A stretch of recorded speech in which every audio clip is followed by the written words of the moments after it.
तो आइए आज हम वचन सीखेंगे कि प्रभु यीशु मसीह ने लूका की इंजील ने यरूशलेम के विनाश की भविष्यवाणी के बारे में बात की है।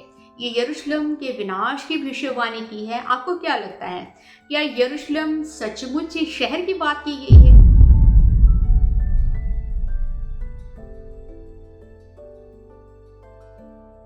यहाँ पर प्रभु यीशु मसीह ने यरूशलेम शहर की बात नहीं की गई है, बल्कि यरूशलेम एक दृष्टांत के रूप में इस शब्द का इस्तेमाल किया गया है। तो आइए इसको समझने के लिए सबसे पहले हम वचन पढ़ेंगे। लूका की इंजील 21 अध्याय उसकी 20 आयत से लेके 22 आयत तक हम पढ़ेंगे। यरूशलेम को सेनाओं से घिरा हुआ देखो तो जान लेना कि उसका उजड़ जाना निकट है। तब जो यहूदिया में हो वे पहाड़ों पर भाग जाएं, और जो यरूशलेम के भीतर हो वे बाहर निकल जाएं, और जो गांव में हो वे उसमें ना जाएं, क्योंकि ये बदला लेने के ऐसे दिन होंगे जिनमें लिखी हुई सब बातें पूरी हो जाएंगी। आमीन। इस वचन में क्या कहते हैं? प्रभु यीशु मसीह कहते हैं, जब तुम यरूशलेम को सेनाओं से घिरा हुआ देखो। यरूशलेम यानी कि परमेश्वर के लोग, वो लोग जो परमेश्वर का वचन सुनाते हैं, जैसे सदूकी, यूनानी, यहूदी, शास्त्री, फरीसी, जो लोग थे, ये महायाजक थे, ये परमेश्वर का जो वचन सुनाते थे, यानी कि मूसा की व्यवस्था का वचन सुनाते थे। इन लोगों के लिए प्रभु यीशु मसीह ने यरूशलेम का शब्द का इस्तेमाल किया है। आगे लिखा है, सेनाओं से घिरा हुआ देखो। सेनाओं यानी आत्मा। और यहाँ पर प्रभु यीशु मसीह कहते हैं कि जब ऐसे महायाजक जो परमेश्वर का वचन सुनाने वाले लोग हैं, ये जब शैतान से घिर जाएं तो इनका उजड़ जाना निकट है। शैतान की आत्मा से घिर जाएं। शैतान की आत्मा से ये यरूशलेम कैसे घिरेगा? यानी कि ये जो यरूशलेम यानी कि ये परमेश्वर के लोग हैं, जो प्रभु यीशु मसीह के पृथ्वी पर आने की भविष्यवाणी का वचन इजरायली लोगों को सुना रहे हैं। इन लोगों को ये वचन भविष्यवाणी का समझ में ना आने के कारण इन वचनों को अपनी बुद्धि से ही समझकर उन वचनों का झूठा प्रचार करते हैं।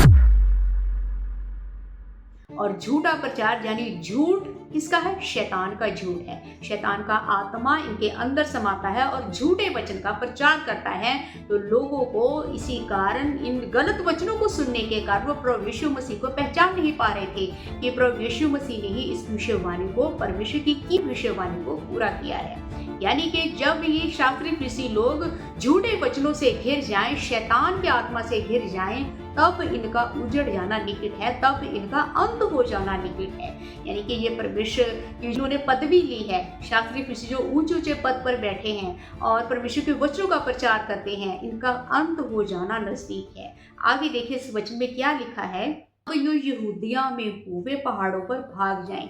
तब जो यहूदिया में हो, ये यहूदी, ये शब्द भी एक दृष्टांत के रूप में इस्तेमाल किया गया है। यहूदी यानी कि परमेश्वर के वचनों को सीखने वाले लोग।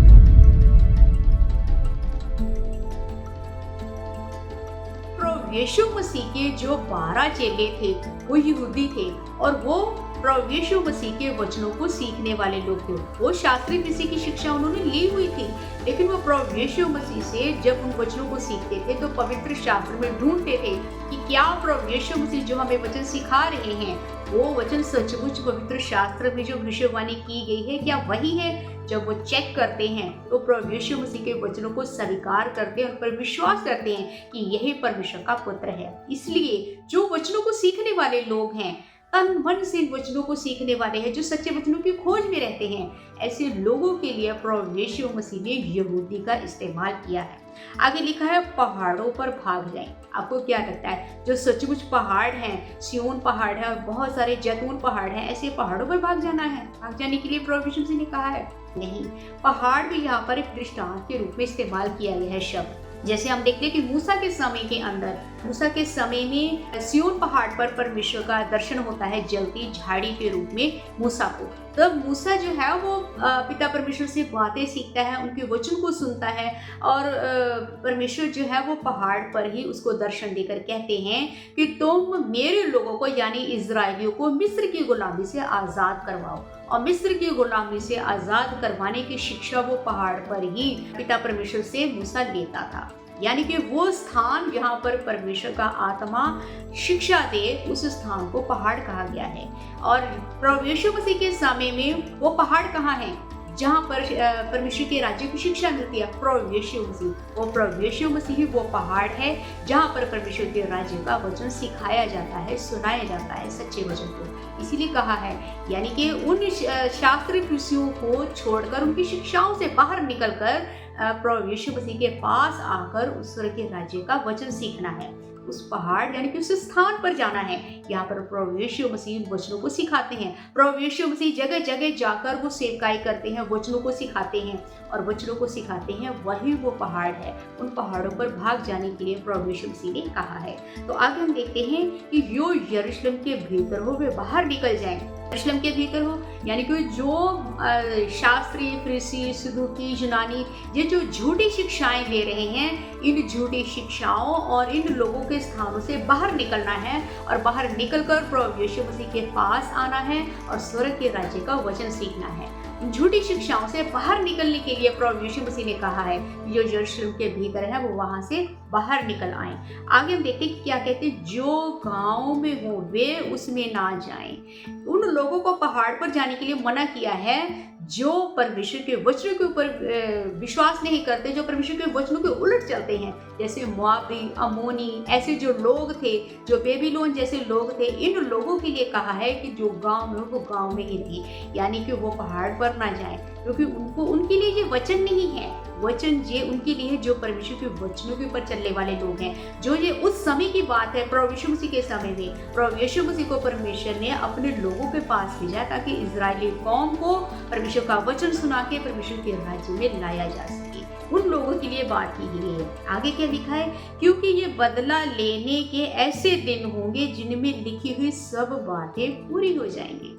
इस वचन में हम देखते हैं कि लिखा है कि क्योंकि ये बदला लेने के दिन, बदला लेने के यानी कि न्याय के दिन की बात हो रही है। यहाँ पर प्रभु यीशु मसीह ने फर्स्ट कमिंग की भी बात की है और सेकंड कमिंग की भी बात की है। दोनों ही आगमन की भविष्यवाणी बताई है और जब अंत का दिन होगा तब ये बातें पूरी होंगी। प्रभु यीशु मसीह के समय में भी ये सारी बातें जो हो रही थी, यही बातें जो है वो प्रभु यीशु मसीह के दूसरे आगमन के समय में भी हो रही है। आज के समय में भी, आज का समय कौन सा है?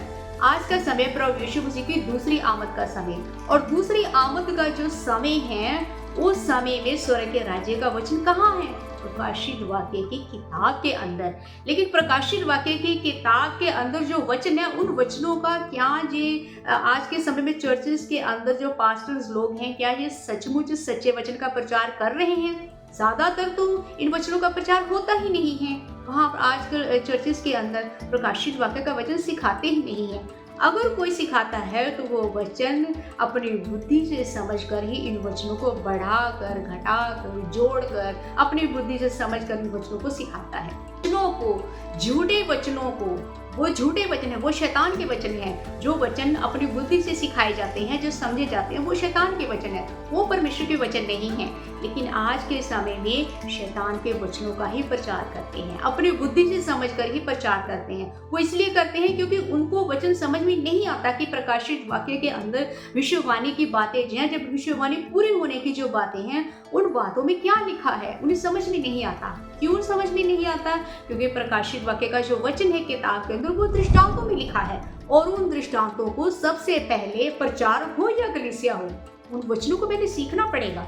दृष्टांतों को हम सीखेंगे तभी हमें वचन में समझ में आएगा कि परमेश्वर हमारे लिए उसके अंदर क्या चाहते हैं। स्वर्ग के राज्य के अंदर प्रभु यीशु मसीह हमें कहाँ लेकर जाना चाहते हैं, वो उस किताब के अंदर लिखा है। प्रभु यीशु मसीह हमारे साथ रहना चाहते हैं, प्रभु यीशु हमें परमेश्वर के पास लेना चाहते हैं ताकि हम परमेश्वर के साथ रह सकें। ये सारी बातें हम तभी समझ पाएंगे अगर हमें प्रकाशित वाक्य का वचन समझ में आए। शास्त्री, फरीसी जैसे आज भी चर्चेस में ऐसे पास्टर्स हैं, ऐसे यरूशलेम हैं जिनसे हमें बाहर निकलने की जरूरत है। उन झूठी शिक्षाओं से, उन झूठे भवनों से हमें बाहर निकलने की जरूरत है और हमें ऐसे पहाड़ पर भागने की जरूरत है यहाँ पर ये प्रकाशित वाक्य का सच्चा वचन सिखाया जाता है।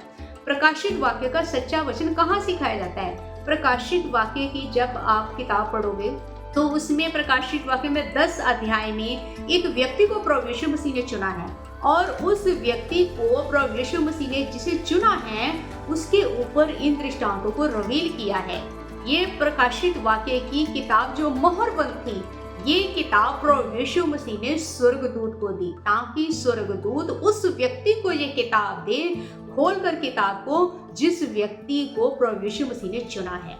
और स्वर्गदूत उस व्यक्ति को ये छोटी पुस्तक प्रकाशित वाक्य की है वो खाने के लिए देता है। यानी कि खाने के लिए मतलब वो सिखाता है, स्वर्गदूत सिखाता है उस व्यक्ति को कि ये वचन क्या है, इस वचन का क्या मतलब है। वो पूरा जो प्रकाशित वाक्य है 1 अध्याय से लेके 22 अध्याय तक पूरी किताब उस व्यक्ति को सिखाता है और उस व्यक्ति को समझाता है, एक एक दृष्टांत सिखाता है। और जो उस व्यक्ति को स्वर्गदूत ने जिसे सिखाया है उस व्यक्ति तक हमें पहुंचने की जरूरत है। वो व्यक्ति ही वो पहाड़ है जो प्रभु यीशु मसीह ने हमारे लिए चुना है, वो जगह हमारे लिए तैयार की गई है। हमें उस जगह पर पहुंचना, हमें उस पहाड़ पर पहुंचना है, ताकि हम सच्चे और शुद्ध वचनों को, जो प्रभु यीशु मसीह की सेकंड कमिंग का जो वचन है, वो हमें वहां सीखने को मिलेगा। इसलिए उन वचनों को सीखने के लिए हमें इस यरूशलेम से बाहर निकलने की जरूरत है। हमें ऐसे चर्चेस से बाहर निकलने की जरूरत है यहाँ पर सच्चे वचन का प्रचार नहीं होता। हमें वहां पर उस पहाड़ पर भागने की जरूरत है, यहाँ पर प्रकाशित वाक्य का यानी कि प्रभु यीशु मसीह की दूसरी आमद का जो वचन है सिखाया जाता है, उस स्थान पर पहुंचने की जरूरत है। वो स्थान उस व्यक्ति के पास है जिस व्यक्ति को प्रभु यीशु मसीह ने चुना है और जिस व्यक्ति ने प्रकाशित वाक्य 10 के अंदर खुली हुई पुस्तक खाई है स्वर्गदूत के हाथों से। हम उस व्यक्ति तक कैसे पहुंच सकते हैं? क्या पूरे जगत में हम उस व्यक्ति को ढूंढे? नहीं, उस व्यक्ति को ढूंढने पर भी आप नहीं ढूंढ पाओगे। उस व्यक्ति को ढूंढोगे आप प्रभु यीशु मसीह की मदद से। आपको प्रार्थना करनी है कि हे प्रभु यीशु, आपने जिस व्यक्ति को जो खुली हुई पुस्तक खाने को दी है, हमें उस व्यक्ति तक पहुंचने में मदद कीजिए, ताकि हम भी उससे खुली हुई पुस्तक से उससे वचन को सीख सकें और हम भी आपके राज्य में जाने के लिए तैयार हो सकें। इसलिए आप मेरी मदद कीजिए, मेरी सहायता कीजिए। आप ये प्रार्थना करके आमीन कर चुके, तब प्रभु यीशु मसीह आपको उस व्यक्ति तक पहुंचने का रास्ता बताएंगे, उस स्थान तक पहुंचने का रास्ता बताएंगे, उस पहाड़ पर पहुंचने का रास्ता बताएंगे जहां पर इन वचनों को सिखाया जाता है। जब आप इन वचनों को उस पहाड़ पर पहुंचकर सीख चुके, तब आप प्रभु यीशु मसीह की दूसरी आमद के लिए तैयार होंगे। इसलिए हमें प्रभु यीशु मसीह की दूसरी आमद के लिए अपने आप को तैयार करना है। हम तैयार उसी पहाड़ पर भी हो सकते हैं और हमें इन यरूशलेम से बाहर निकलने की बहुत ज़रूरत है और हमें झूठी शिक्षाओं को छोड़ने की बहुत ज़रूरत है। अपनी बुद्धि से समझे हुए उन वचनों को, जो प्रकाशित वाक्य के वचनों को हम अपनी बुद्धि से समझकर हम खुद ही डर रहे हैं, उन वचनों को छोड़ने की ज़रूरत है। उन वचनों को छोड़कर क्या कर हमें सच्चे वचनों को सीखना है और सच्चे वचनों को जब आप सीखो उस पहाड़ पर पहुंचकर उन वचनों को, जैसे प्रभु यीशु मसीह के 12 चेले प्रभु यीशु मसीह के सिखाए हुए वचन को पवित्र शास्त्र में ढूंढते थे, वैसे ही आप भी उन वचनों को पवित्र शास्त्र में ढूंढें और चेक करें कि ये पहाड़ क्या सचमुच सही पहाड़ है, क्या ये वचन बिल्कुल सही वचन सिखा रहे हैं। वचनों से चेक करें, बाइबल से चेक करें, फिर उन वचनों के ऊपर विश्वास करना है और उन्हीं वचनों के अनुसार अपने जीवन को भी चलाना है। जब तक प्रभु यीशु मसीह का दूसरा आगमन नहीं हो जाता, तब तक उन वचनों के ऊपर विश्वास अपना बनाए रखना है, मजबूत बनाए रखना है। तभी आप प्रभु यीशु मसीह की दूसरी आगमन के लिए तैयार हो पाएंगे। तभी आप पर पिता परमेश्वर के साथ, प्रभु यीशु मसीह के साथ रह पाएंगे। आमीन।